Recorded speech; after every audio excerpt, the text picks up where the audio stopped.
Chapter 7, Fort Levis. Fort Levis on Ile Oronacanaton, built in haste and bad weather between September 1759 and January 1760, was named for François Gaston, Duc de Levis, Commander-in-Chief of the French forces in Canada. Captain Pierre Pouchot was the commander. Amherst circulated to the governors on the continent, gave this account of the siege and capture of Fort Levis.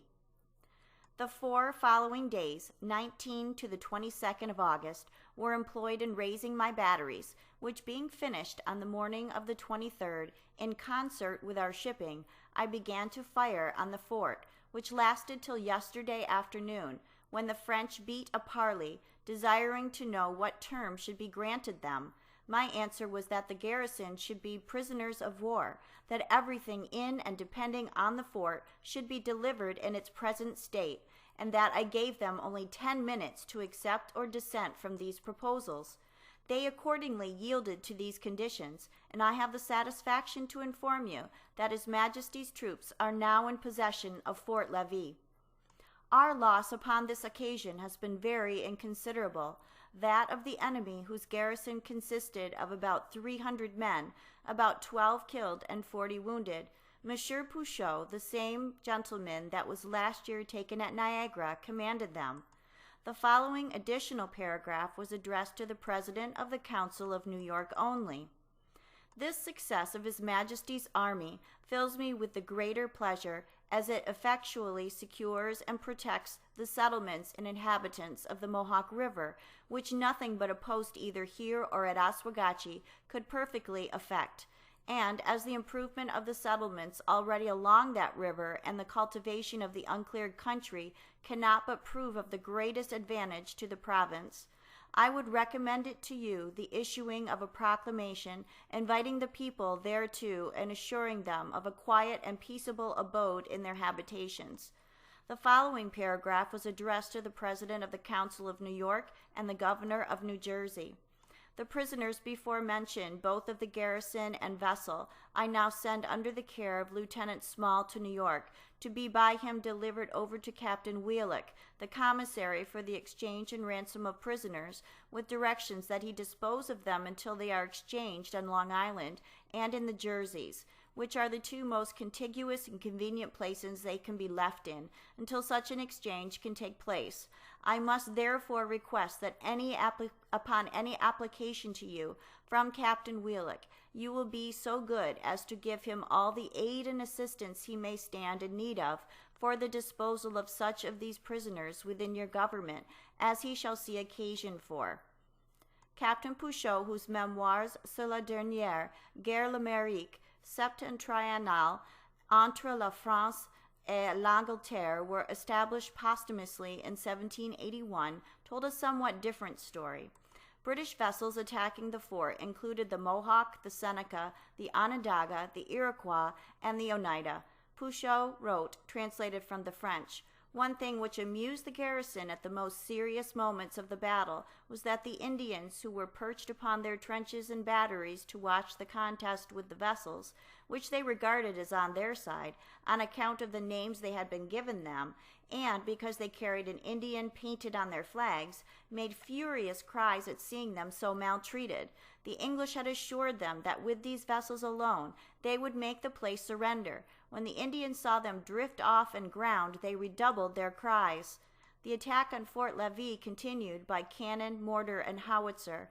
Nevertheless, the French fought on. Pouchot wrote, as translated from the French by Franklin B. Huff, M.D., in 1866.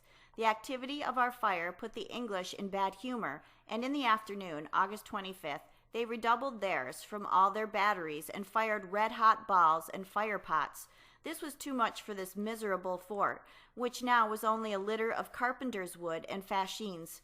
Some fire-pots also kindled twice in the debris of the fort, and we also extinguished these flames with water found in the holes made by bursting shells. Pouchot dispatched a written message to Amherst to complain that such warfare was never used but against rebels and should not be practiced against a brave garrison. In reply, Amherst sent his aide-de-camp to Pouchot with a demand for surrender within half an hour. The British had captured the French warship, the Outaouais. Fort Levis now had only 2 cannon in condition to fire on the front being attacked, and no more balls. The outer batteries were in ruins, and the breastworks no longer afforded cover. More than 60 men had been killed or wounded. In this desperate situation, Pouchot surrendered. On the morning of August 26, the British entered the fort and admitted that in passage a carcassière barge carrying 30 men and a 12-pounder had been sunk, and 6 bateaux had been shot through, including the one carrying Amherst.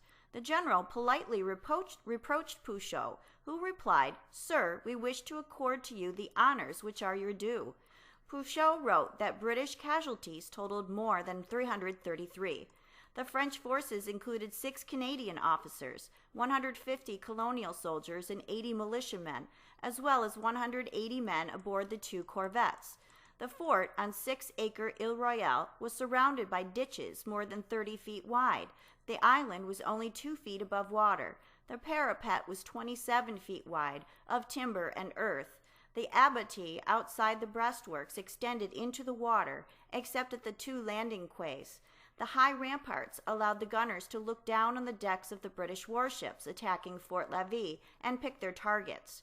Iron from the ruins of Fort Frontenac and 8 of its old iron cannon without trunnions augmented the defenses on the island. Amherst, after the capitulation, had a private meeting for 1 hour with Pouchot, who wrote in his memoirs, he wished information as to what remained to be done in the campaign. It may be presumed that the latter, Pouchot, did not make him think he had an easy task. He, in common with the whole army, appeared to dread the passage of the rapids. They took among the Canadians 36 guides for their bateaux. The garrison and officers were conducted by way of Oswego to New York. Monsieur de la Garde, Sulpician missionary at La Présentation, who had chosen to be shut up in the fort to serve the wounded, obtained leave to go down to Montreal with 2 or 3 women.